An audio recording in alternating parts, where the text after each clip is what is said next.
Muito boa tarde a todos. Eu queria começar por agradecer o honroso e muito gentil convite que me foi endereçado para fazer esta visita, que muito me agrada e honra ao Brasil e ao Estado de Santa Catarina e a Florianópolis. E queria agradecer à Unidas,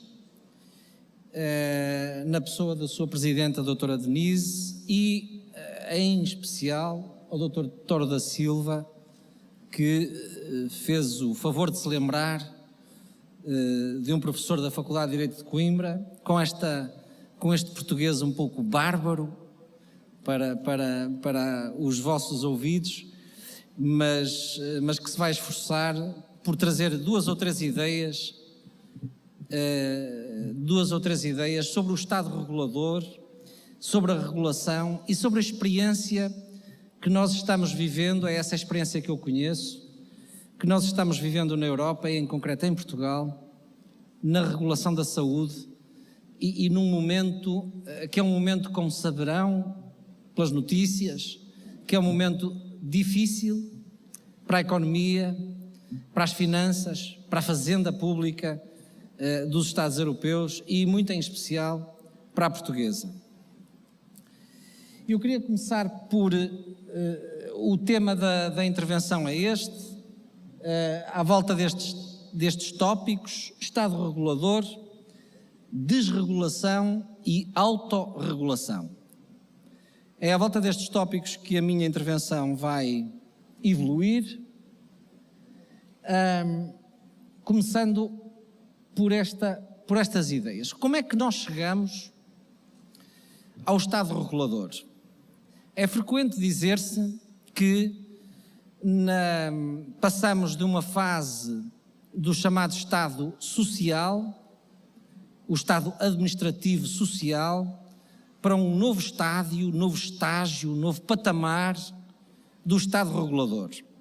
E é frequente dizer-se que isso significou um retraimento, um retrocesso da intervenção do Estado. Ora bom, eu queria, deste ponto de vista, dizer que a realidade com que nós estamos confrontados na Europa e em Portugal em especial, não demonstra isso. Demonstra que nós no Estado Social, o Estado Social não decresceu, o Estado Social não diminuiu e os custos do Estado Social, pelo contrário, aumentaram. Nós estamos a assistir a um aumento sucessivo da carga dos impostos, da carga do Estado, digamos, chamado Estado fiscal, do Estado tributário, dos tributos que oneram pesadamente sobre os cidadãos. E, portanto, o Estado Social não diminuiu, pelo menos na perspectiva dos custos.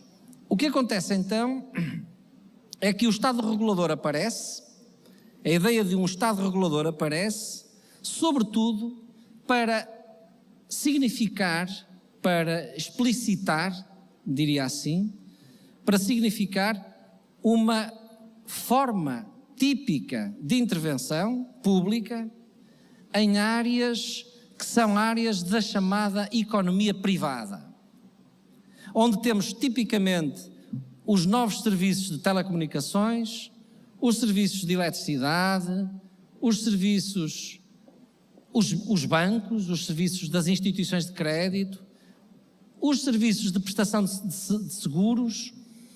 E, portanto, para essa atividade privada, para essa atividade económica privada, foi desenhado um modelo do Estado regulador, com a criação de agências, de entidades administrativas, entidades públicas, portanto, independentes do governo e que têm por função, por missão,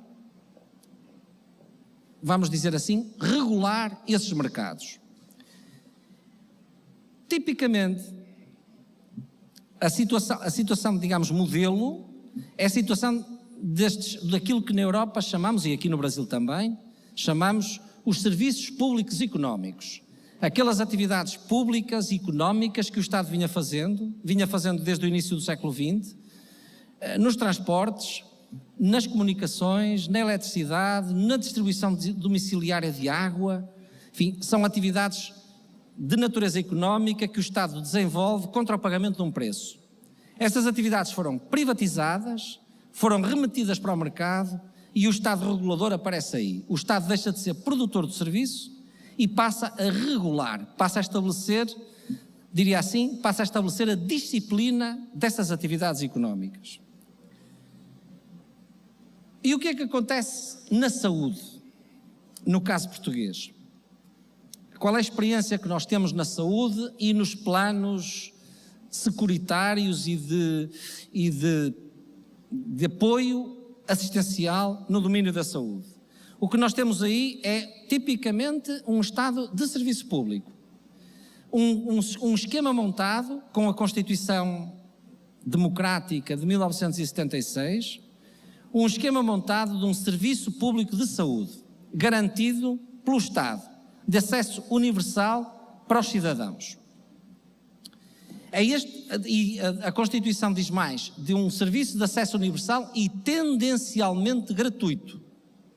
Não necessariamente gratuito, tendencialmente gratuito. Portanto, aqui a linha, no sentido de uma linha progressiva, no sentido de ser gratuito. O que é que a realidade nos últimos anos tem demonstrado? Tem demonstrado que o Estado, que a saúde é um dos bens públicos mais caros para o Estado, a produção da saúde como fator, como atividade económica, digamos assim, e atividade que importa e que reclama investimento pesado do Estado, é uma atividade muito cara, e quando eu falo aqui em saúde, estou a falar em prestação de cuidados de saúde, hospitais, clínicas e, por outro lado, também atividade do medicamento. É este pacote, digamos assim, saúde, prestação de serviços de saúde e administração de medicamentos e de fármacos aos cidadãos. Este conjunto de atividades que o Estado assume o encargo de financiar, de garantir aos cidadãos, torna-se incomportável. Há um momento histórico, há um momento em que se percebe, em que toda a gente percebe que é incomportável. E o que é que o Estado faz nesta circunstância? Faz aquilo que alguns autores chamam uma chamada privatização clandestina. A privatização clandestina traduz-se no seguinte: em o Estado não dizer abertamente, de forma inequívoca, que vai privatizar o serviço de saúde. Não diz isto. O que acontece é que ele vai desinvestindo nos serviços de saúde. Há determinados cuidados medicamentosos e cuidados sanitários que o Estado deixa de prestar ou passa a prestar com mais dificuldade. Começam a crescer as listas de espera para fazer intervenções cirúrgicas, para se sujeitar, para as pessoas terem determinadas consultas médicas, etc.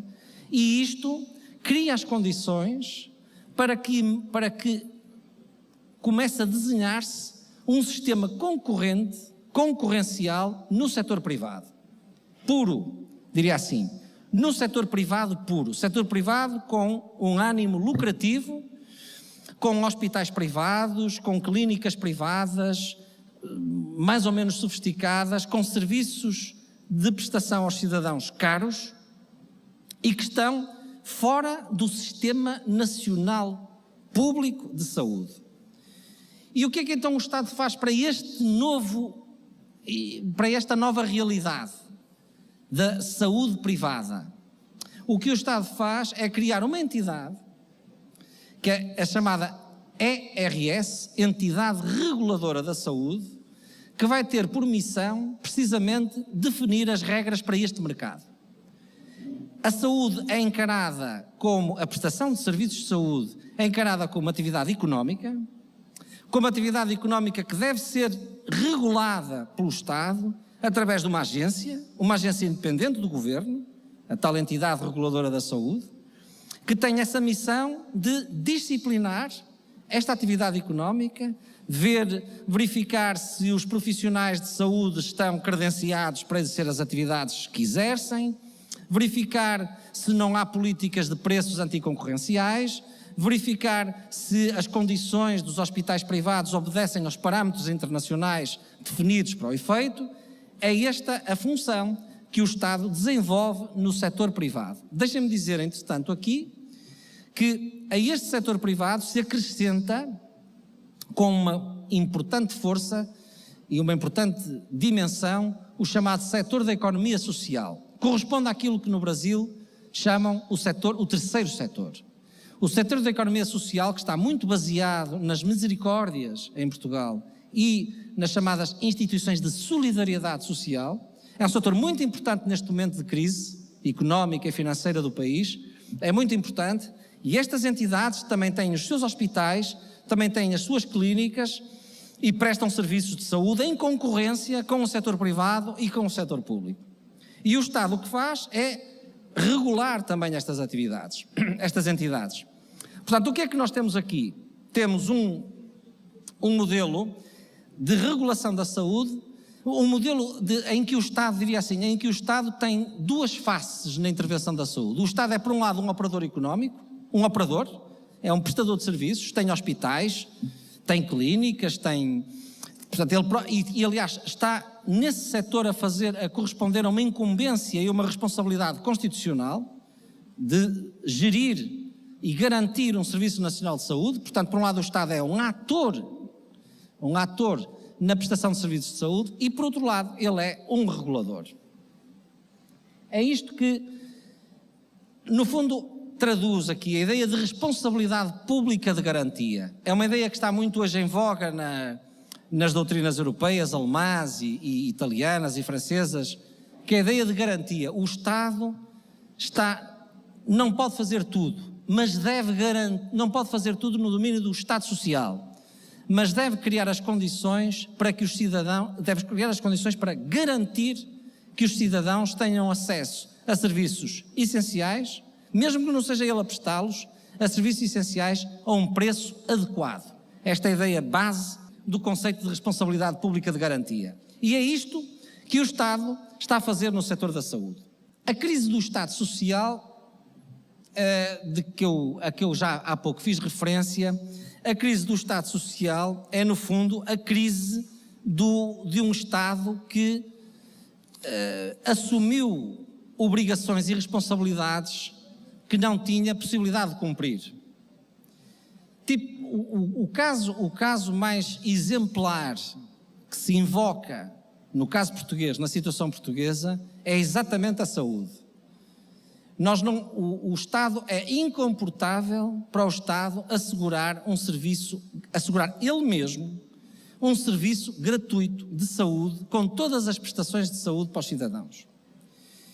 Bom, e portanto isto vai, digamos, determinar uma fase crítica do Estado Social. Com esta fase que é que estamos a viver, que é uma fase de reposicionamento, que é uma fase de reposicionamento do Estado na relação do que deve fazer ele e do que devem ser os privados a fazer, e que coloca um ponto dramático para os cidadãos. E isso tem muito a ver com o Congresso, com este Congresso. A realidade de que este Congresso trata tem muito a ver com a situação portuguesa e com a situação dramática que se vive, que é esta. É que nós, como o Estado prometeu, em 1976 e daí para a frente, um Serviço Nacional de Saúde universal e gratuito, ou tendencialmente gratuito, nenhum português, há 30 anos, há 20 anos ou há 15 anos, se preocupou em fazer um plano de saúde. Não era matéria que estivesse, não era tema que estivesse na sua agenda. Porquê? Porque o Estado era a garantir um porto seguro para a prestação dos serviços de saúde. Aliás, o Estado era um porto seguro para a prestação dos serviços de saúde, era um porto seguro para as pensões, quando as pessoas deixarem de trabalhar, que vão ter pensões de reforma e aposentadorias confortáveis. Era um porto seguro na educação gratuita, uma rede de ensino que cobre todo o país. E, portanto, foi neste Estado que eu, que tenho a geração que cresceu com a Constituição de 76, foi neste Estado que a minha geração e a geração mais velha que eu e também, de certa maneira, mais nova, acreditou. Portanto, a ideia de que não é preciso fazer, digamos, segurar o amanhã, porque o Estado estará lá com a aposentadoria, com as pensões boas que se prometiam e que o Estado concedia, com hospitais gratuitos, com lares para a terceira idade gratuitos, portanto, uma espécie de paraíso. Isto não é o Estado, é o Éden, não é? Foi nisto que os portugueses, e não só os portugueses, mas os portugueses acreditaram. E o que acontece é que a vida anda muito rapidamente, corre muito depressa. E o Estado começou a revelar deficiências manifestas na prestação de cuidados de saúde, na prestação do serviço de educação, na prestação, na prestação da chamada segurança social, assistência social, aos reformados, aos pensionistas, aos aposentados. E com isto os cidadãos estão, a este momento crítico, é um momento dramático, que os cidadãos estão desarmados, porque não tiveram tempo para cautelar o futuro, porque a vida andou depressa, a realidade correu mais rápido do que a imaginação, e não tiveram tempo para fazer planos de saúde, para fazer planos, aquilo que nasceu há um par de anos, que são os chamados PPRs. Os PPRs são planos de poupança reforma, ou seja, são planos para a aposentadoria, são realidades que nasceram há poucos anos. E as pessoas que hoje estão confrontadas com as exigências e com as necessidades e com as dificuldades não tiveram tempo de usufruir desses planos de segurança, desses planos de saúde, desses planos de aposentadoria e, portanto, confiaram exclusivamente no Estado, e o Estado hoje não tem condições para responder, para honrar as responsabilidades que assumiu. É isto que a crise do Estado Social é especialmente dramática, porque há aqui um desfazamento temporal. Eu creio que a geração que vem a seguir a mim, a geração das pessoas que têm agora 30 anos, já não acredita no Estado. E, portanto, já vai fazer planos de saúde, já vai fazer planos de aposentadoria, já vai pensar no setor privado e não no Estado, porque sabe que o Estado não vai honrar a palavra. E não vai honrar a palavra, nem é uma questão ideológica, reparem, eu não tenho aqui nenhuma ideologia contra o Estado, de maneira nenhuma. É que o Estado não pode, o Estado prometeu coisas que manifestamente não pode fazer. O Estado, na Europa e em Portugal, prometeu essa espécie de paraíso para os cidadãos, despreocupou os cidadãos de acautelarem o seu futuro, de acautelarem o amanhã, e o Estado não tem condições, não pode, é uma questão de impossibilidade, porque para fazer isso é preciso dinheiro, e para fazer dinheiro é preciso criar riqueza, e não há riqueza suficiente para os custos deste Estado Social. Portugal e a Europa toda, não geram riqueza, a não ser a Alemanha, eventualmente, não geram riqueza suficiente para suportar os custos do Estado Social. E todos andamos enganados, durante muitos anos, porque o Estado não produzia riqueza, mas conseguia ter crédito ter crédito internacional, conseguia ter crédito fora de portas. Até que um dia alguém se lembra de dizer, e esse alguém são as chamadas agências de rating, não sei se as agências de rating é uma realidade aqui conhecida, as agências de rating que vêm dizer, não empresta dinheiro a Portugal porque Portugal é lixo. É lixo. Há uma graduação que é do AAA, o triplo A, que é uma economia robusta e à qual se pode emprestar dinheiro, provavelmente o Brasil nesta fase, mas e depois aquilo vem para ali abaixo até que a Grécia, Portugal e tal, são lixo, não se pode emprestar dinheiro, portanto não emprestem dinheiro a Portugal e portanto Portugal entra em crise, este Estado Social entra em crise nessa circunstância. Ora bem, eu estou a passar aqui um slide, só para ficar esta nota,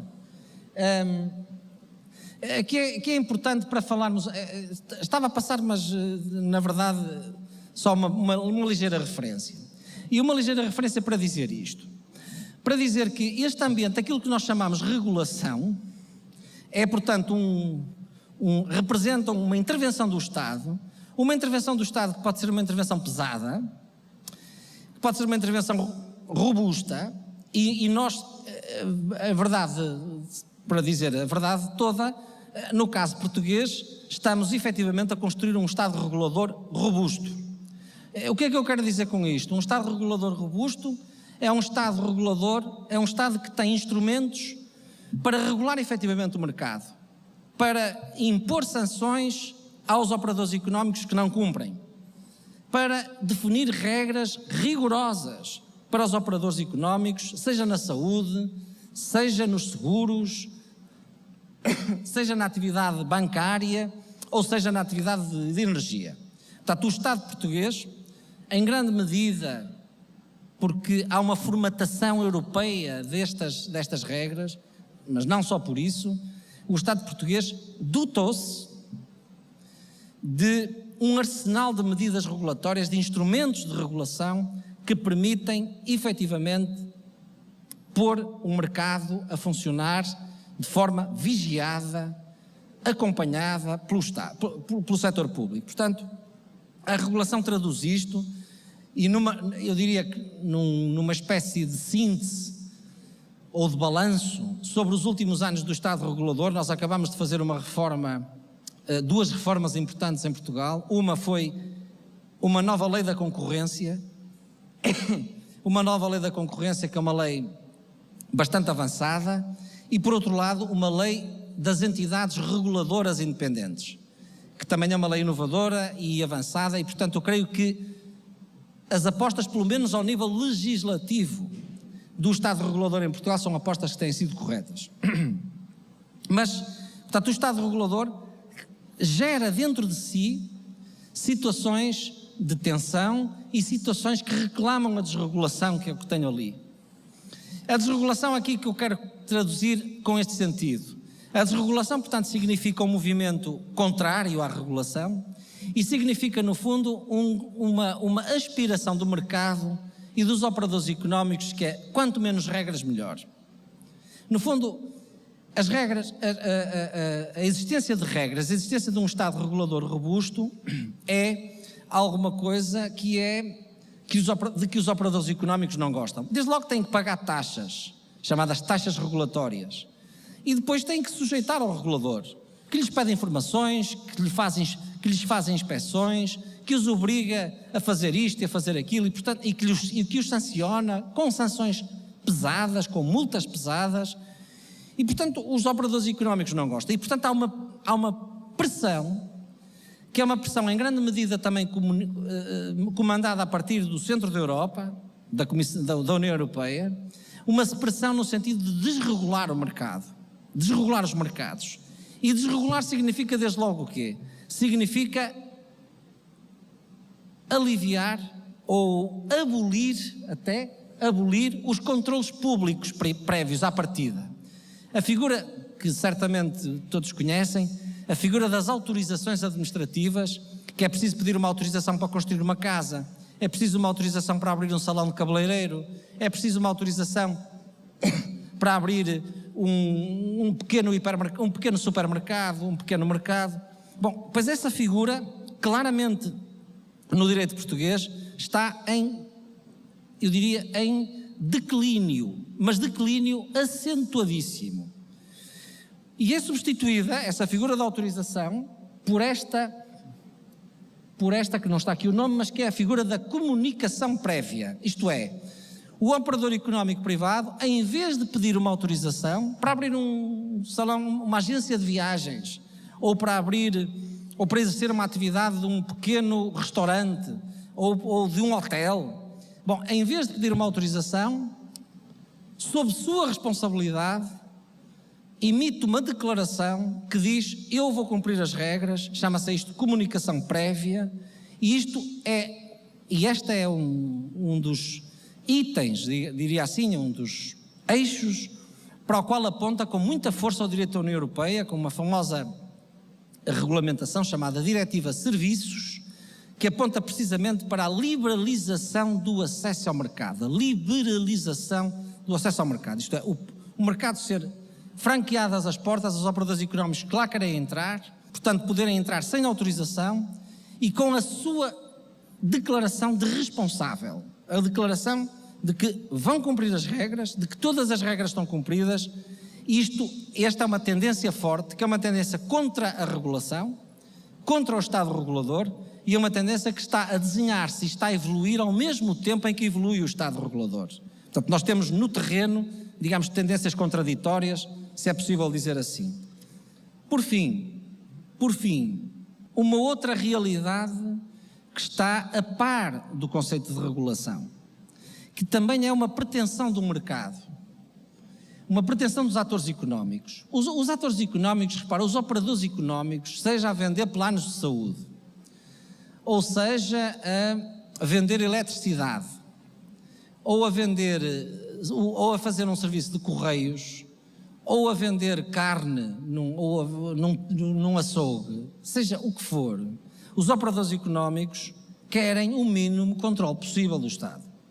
É uma aspiração natural, porque o Estado incomoda. O Estado, quando fiscaliza, no caso aqui no Brasil, através da Anvisa ou através dessas agências, ou nas agências irmãs de outros países, no caso europeu, bom, o Estado incomoda os cidadãos, incomoda. Esta atuação é uma atuação fiscalizadora. Há um livro de um autor espanhol que se chama O Estado Vigilante e que traduz isto, não é? O Estado que está em cima dos cidadãos, em cima das empresas, em cima dos operadores económicos, para os controlar, para fiscalizar, para ver se está tudo direitinho, para ver se está tudo bem e se não estiver, multa. Bom, e isto incomoda e, portanto, há uma aspiração, que é uma aspiração natural, dos operadores económicos em terem, há uma expressão alemã que diz quanto menos Estado, melhor. A expressão é alemã, mas até podia ser americana, não é? No fundo, esta pretensão anti-Estado. Quanto menos Estado, melhor. Bom, isto significa que haja uma pretensão e uma propensão dos privados, do mercado, da economia, dos operadores económicos, a vender seja que produto for, para o Estado intervir o mínimo possível. Só que, para fazer isto, hoje, num ambiente, digamos, num ambiente de sofisticação na prestação de serviços, de defesa do consumidor, de garantia de certos níveis de qualidade que não é possível, é impensável hoje a prestação de certos serviços sem garantia dos direitos dos consumidores, sem garantias de certos níveis de qualidade. Bom, é impensável isso e, portanto, mesmo os operadores económicos sabem que não podem propor apenas o puro abandono do Estado, dizer ao Estado e às suas funções de vigilância, dizer assim, eu não quero Estado, não quero vigilância, não quero fiscalização, não quero pagar multas, quero a selva. Não é possível. Hoje, nenhum de nós, mesmo que sejamos operadores económicos, prestadores de serviços, sabemos que temos